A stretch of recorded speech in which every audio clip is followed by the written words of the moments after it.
Assalamualaikum warahmatullahi wabarakatuh. Om Swastiastu, Namo Buddhaya, salam kebajikan sahabat-sahabat dimanapun juga berada. Suasana media sosial kembali memanas. Sebuah video lagi viral di mana memperlihatkan salah seorang pemburu jasa Pak Jokowi, yakni Dr. Tipa, yang dengan lantang menyebut bahwa dirinya sebagai ahli dan mengklaim memiliki legal standing untuk melakukan penelitian secara bebas, dan termasuk saya kira di dalamnya adalah tentang ijazah Pak Jokowi dan ijazah Gibran Rakabuming Raka. Namun pernyataan ini justru menimbulkan gelombang kritik dari publik sahabat. Banyak warganet yang kemudian menilai bahwa klaim tersebut tidak berdasar dan menantang Dr. Tipa untuk menunjukkan sertifikasi atau bukti keahlian yang dia miliki.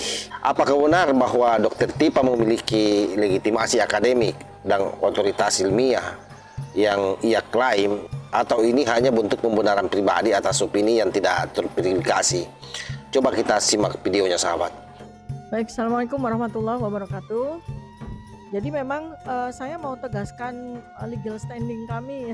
Pertama adalah kami ini sebagai peneliti tentu saja tidak akan berhenti sampai semua pertanyaan penelitian, sampai semua hipotesis itu menjadi sebuah simpulan yang valid, ya, dan kemudian bisa kita pertanggungjawabkan sampai kapanpun. Yang namanya sebuah penelitian itu simpulannya itu harus valid, ya, harus valid dan berlaku sampai kapanpun. Nah, inilah pekerjaan kami, di mana kami tidak berhenti karena ini sebuah relate.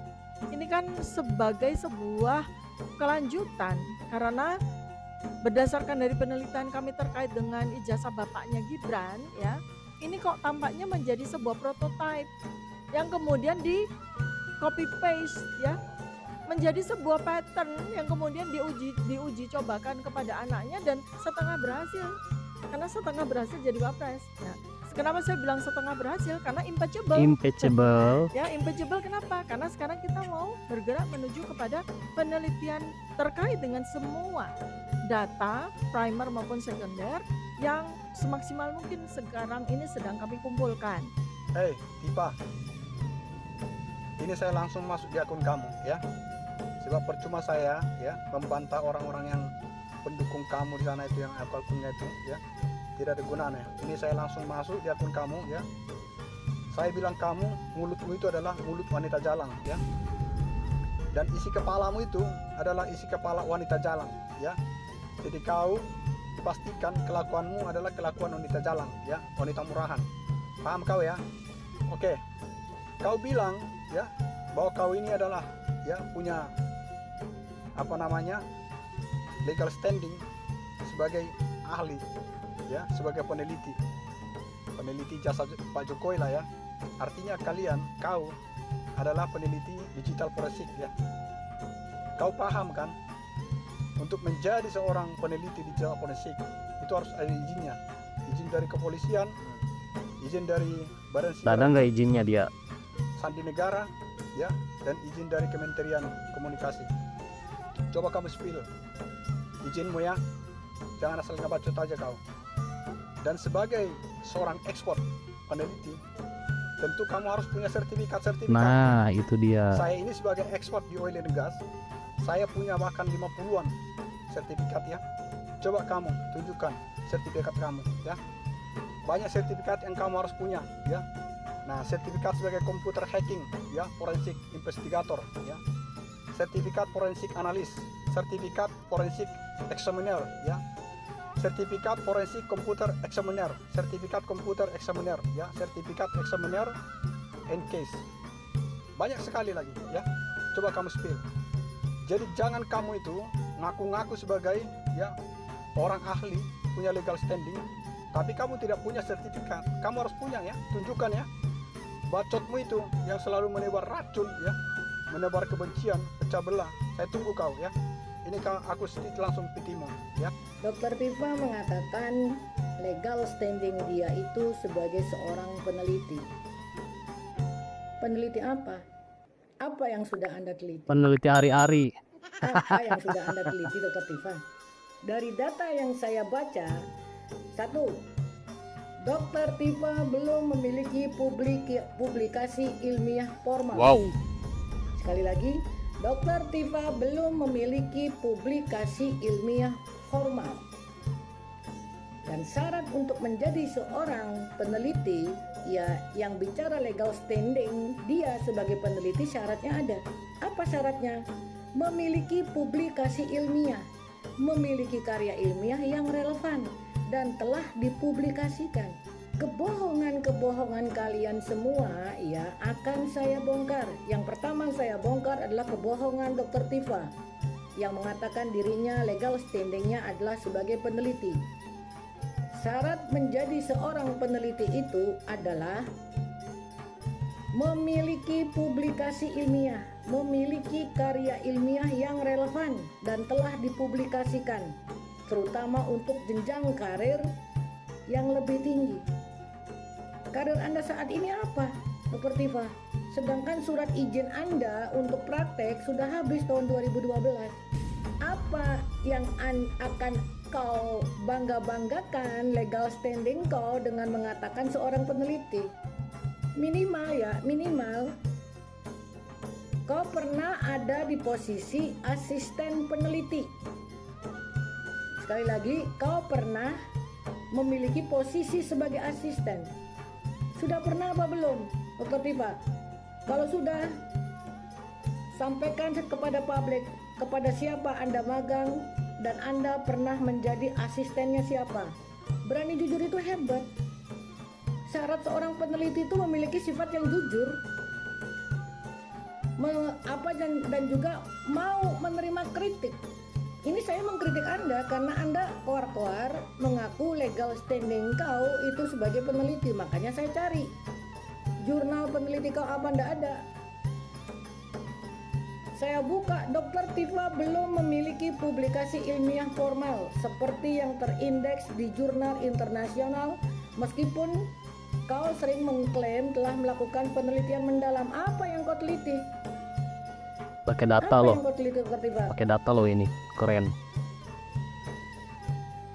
Kalau modelan seperti kau ya Dr. Tifa mengaku legal standing kau sebagai peneliti, masih lebih valid data-data para pedagang di pasar rakyat. Kenapa saya katakan demikian? Mereka tahu pergerakan harga, modalnya berapa dan mereka jual berapa, untung ruginya mereka tahu.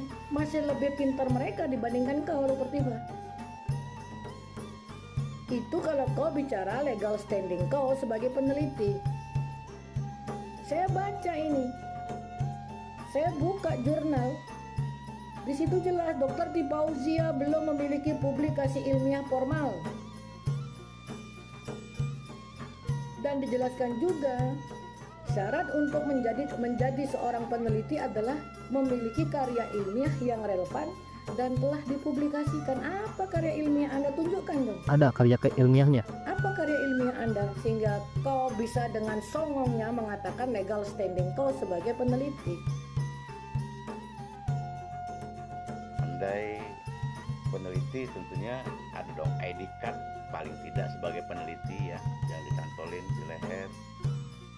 Syukur-syukur bisa ngeliatin nih lisensi atau sertifikat kami sebagai peneliti. Ini yang pertama. Gak cukup sampai di situ. Dan ini lembaga yang menaungi kami tempat kami meneliti atau lembaga yang membawahi kami sebagai peneliti. Kasih tahu dong. Kenapa? Gua raguin pengakuan penelitinya. Ingat waktu di makam 1961 dikurang 1940, jawaban Anda 19 kan? Masa salah peneliti? Yang bener aja. Ingat kan? Ingat banget dong, Ingat Pak. lah. Ada ya Pak perempuan kayak kamu ya Pak. Semoga hanya satu-satunya saja di Indonesia yang kayak kamu Pak. Aku harap perempuan-perempuan lain yang seperti dirimu benar-benar menjadi perempuan yang santun, yang soleha. Udah kamu aja, cukup kamu aja, yang lain jangan ya, please jangan ditiru nih. Orang satu ini jangan ditiru ya kelakuannya, karena bosoknya hatinya, karena kebenciannya sampai dia gelap mata. Kemana-mana yang dia omongkan itu gedabrus kabeh, tidak ada bener, bohong semua, hoax semua, fitnah semua. Asal kamu tahu ya Pak, heran aku sama kamu. Kamu tuh ya, yang kamu lakukan tuh tidak ada takut-takutnya sama sekali kamu sama yang pencipta ya. Tidak ada sama sekali tuh rasa takut sama Tuhan, tidak ada. Kamu dengan berani ya, padahal kamu tahu kamu tuh melakukan hal yang salah, bohong, fitnah, tapi tetap kamu lakukan. Saya kira dalam konteks ilmiah dan hukum ya, istilah ahli bukan sekedar sebutan, tetapi status yang harus diakui secara formal dari lembaga berwenang, baik itu melalui pendidikan sertifikasi maupun publikasi ilmiah. Ketika seorang mengaku sebagai peneliti, maka transparansi akademik saya kira menjadi syarat utama. Publik saya kira memang berhak mengetahui latar belakang keilmuannya, lembaga penelitian tempat bernaung, hingga rekam jejak publikasi ilmiahnya. Dan sayangnya hingga kini klaim Dr. Tipa lebih sering muncul dengan bentuk narasi media sahabat ya, dan opini pribadi, bukan dalam bentuk data penelitian yang diuji secara ilmiah. Inilah yang memicu saya kira reaksi masyarakat ya, dengan sangat keras meminta agar Dr. Tipa memperlihatkan sertifikasinya. Sebab apa? Sebab ketika bermain di ranah akademik, di ranah ilmiah, apalagi mengatasnamakan dirinya sebagai peneliti, saya kira memang ada lembaga yang punya otoritas mengeluarkan sertifikasi tersebut. Lalu kenapa sampai hari ini Dr. Tipa tidak berani mengeluarkannya? Sebab itu boleh dikatakan bahwa kasus ini saya kira menjadi cermin yang sangat penting, bahwa gelar dan klaim keahlian tidak boleh disalahgunakan untuk membangun opini publik tanpa dasar ilmiah, apalagi ini terkait dengan nama besar orang lain. Dalam era keterbukaan informasi, saya kira transparansi dan bukti valid adalah merupakan fondasi kepercayaan masyarakat. Oleh sebab itu saya kira Dr. Tipa kini berada dalam persimpangan ya, membuktikan klaimnya terbuka atau kehilangan kredibilitas di mata publik. Dan bagi kita semua, inilah pelajaran yang sangat penting, bahwa yang namanya kebenaran ilmiah bukan lahir dari klaim suara keras, tapi dari bukti yang dapat diuji dan diakui sahabat. Saya kira demikian. Wallahul muwaffiq ila aqwamit thoriq. Wassalamualaikum warahmatullahi wabarakatuh.